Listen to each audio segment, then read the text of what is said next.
महाराष्ट्र संदेश न्यूज मध्ये आपल्या सर्वांचं स्वागत आहे।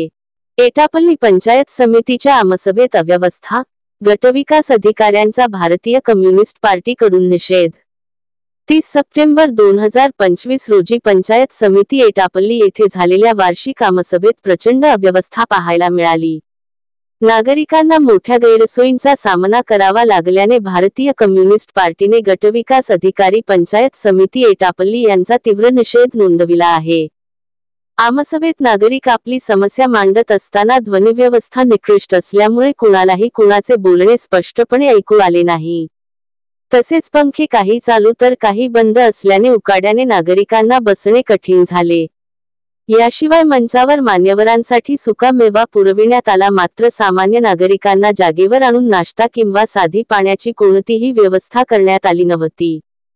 यापूर्वीच भाकपाकडून प्रशासनाला लेखी निवेदनाद्वारे अशा गैरसोयी टाळण्यासाठी पूर्वसूचना दिली होती, तरी देखील आवश्यक ती तयारी करण्यात आली नाही अशी तीव्र टीका करण्यात आली आहे।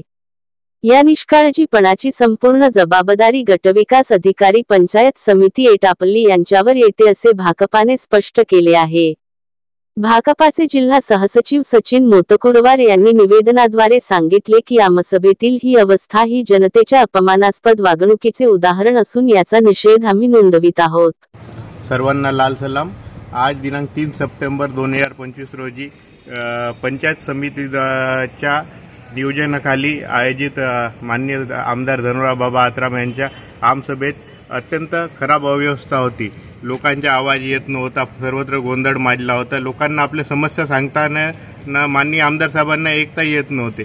या विषयाच्या तेथे उपस्थित असलेल्या काही लोकांनी विरोधही केला, पण तेही न ऐकता तो नियोजन शून्य आमसभा चालली होती। तिथं हवेची व्यवस्था पुरेपूर नव्हती। भारतीय कम्युनिस्ट पार्टीने एक दिवसाआधी निवेदन देऊन पूर्वसूचना दिली की तिथं लोकांना साठी सर्व प्रकारची व्यवस्था करण्यात यावी, तरी तिथं कोणत्याही प्रकारची व्यवस्था बरोबर आढळून आली। यासाठी आम्ही पंचायत समितीचा निषेध करतो। निषेध निषेध निषेध।